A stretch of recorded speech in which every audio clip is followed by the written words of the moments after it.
Hello guys, hello Virgo. Welcome dito sa ating channel Virgo.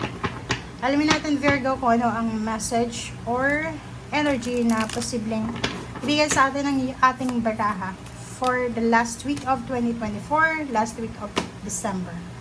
First card natin is Unakite. Wow! Congratulations Virgo kasi answered prayer to eh. 'Di ba? Prayers marami. So, etong first card mo na Unakite, sinasabi na answered prayers. Lahat daw ng trinabaho mo, sacrifices mo, ay posibleng mag-open sa'yo ng pinto para sa divine solution and support. So, ibig sabihin lahat ng effort mo, sacrifices, dugot pawis, yung puhunan mo dito, Virgo, lahat ng yan, parang ang nakikita ko sa'yo dito, this week, or yun, ngayong linggo, parang marirealize mo na hindi ka nagkamali sa desisyon na ginawa mo few weeks ago, few months ago, few years ago, kasi pwedeng may decision making ka na ginawa na all throughout the year, nagko-contemplate ka or nagpo-procrastinate ka. Yung parang iniisip mo na, tama ba yung decision ko? But this week, nakikita ko na lahat ng prayers mo ay posibleng sasagutin niya ng Panginoon. And lahat ng pinapanalangin natin is magbubukas yan ng pinto para sa divine solution and support. Okay, in crystals, this year, if halimbawa, may mga crystals kayo, yung pwede nyong linisan yan, i-cleanse, and then ilagay nyo sa malapit sa katawan nyo, sa wallet, or kung saan pa man, para sa protection nyo. Okay?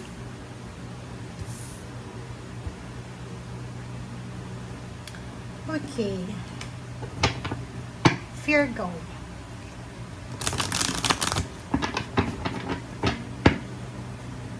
Oops, sorry.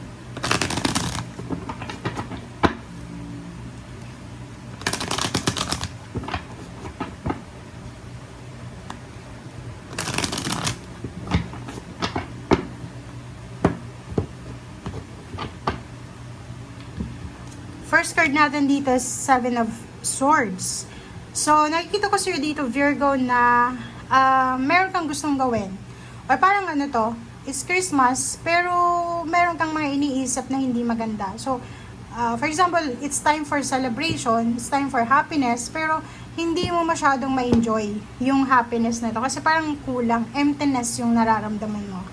But nandito yung sa buwan, sinasabi na kailangan mo nang, kasi minsan self-imposed lang yung restrictions natin, di ba? Yung parang tayo lang nagre-restrict, tayo lang yung kumukontra sa emotion na nararamdaman natin. So dito sinasabi na kung oras para magsaya sa linggong ito, magsaya ka. Okay? Kasi hindi naman lahat ng problema kailangan mong pasanin, hindi lahat ng bagay kailangan mong i-big deal, di ba? So it's time for celebration, prayers, diba? So, pray, be excited, okay? Be confident.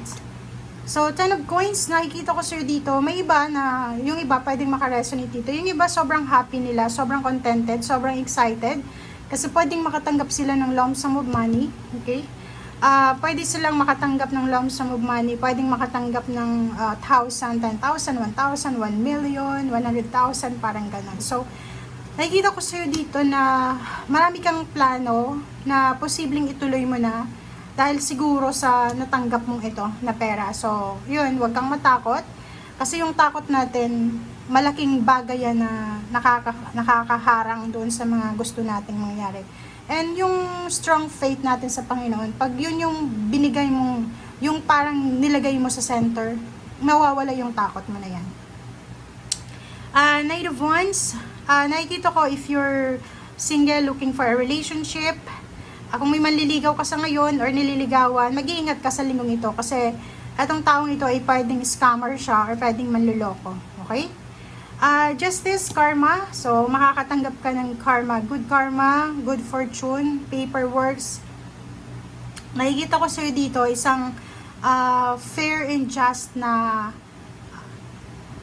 mangyayari sa buhay mo. So, may good karma na parating. Kung ano yung binigay mo, yun yung ibabalik sa'yo ng universe. So, kita ko yung good karma dito. Nakikita ko din yung mga balancing mangyayari sa buhay mo. And nakikita ko financially, maraming darating na offer. Pwedeng maraming magbibigay sa'yo ng pera for para sa regalo, or payments, payouts, bonuses, or kung ano pa man. High Priestess, makinig ka sa sinasabi ng iyong intuition, lalo na sa linggong ito. May pagkakataon ka this week na makatanggap ng isang unexpected na windfall ng money from someone, or pwedeng stability and balance. So, it's four sides siya. So, sinasabi dyan na posibleng makatanggap ka ng assistance from your family. So, nakikita ko na solid, strong yung foundation mo sa linggong ito. May iba din sa inyo ditong pwedeng marami kang suporta na matatanggap from your family members. Maraming dadamay sa'yo tungkol sa kung ano ang pinagdadaanan mo. Okay? Nakikita ko walang masyadong pag-aaway kasi etong 5 of Wands ay posibleng masasettle siya. So, walang masyadong away, walang masyadong gulo, lalo na sa relationship, lalo na sa pamilya. Kita ko sa'yo dito na may time ka din sa linggong ito para makapagpahinga. May time ka para matulog, may time ka para makipag-usap sa iyong pamilya. Nakikita ko rin yung travel, pwedeng excited ka na sa travel, sa lipat ng bahay, lipat ng career, ng business. And nakikita ko sa'yo dito isang emotional problems ang posibleng masettle mo or ma-overcome mo by the end of the week. Okay? So, yun. Kung makikita mo dito, isang paglalakbay, isang travel or movement, ang posible adventure, ang posibleng gagawin mo, and yung pupuntahan mo na to is magdadala yan sa'yo ng sobrang excitement, sobrang kilig, sobrang happiness. So, kung magta-travel ka for work or for business, nakikita natin dito yung satisfaction sa pupuntahan mo. Nakikita din natin dito yung mga relationship issues. Like may mga nag-aaway dati, may kakilala ka na nag-aaway or pwedeng family members or kakilala, posibleng ma-settle ito bago matapos yung taon. Okay? So, pwedeng magkaroon ng reconciliation, ng apology, or kung ano man siya. Okay?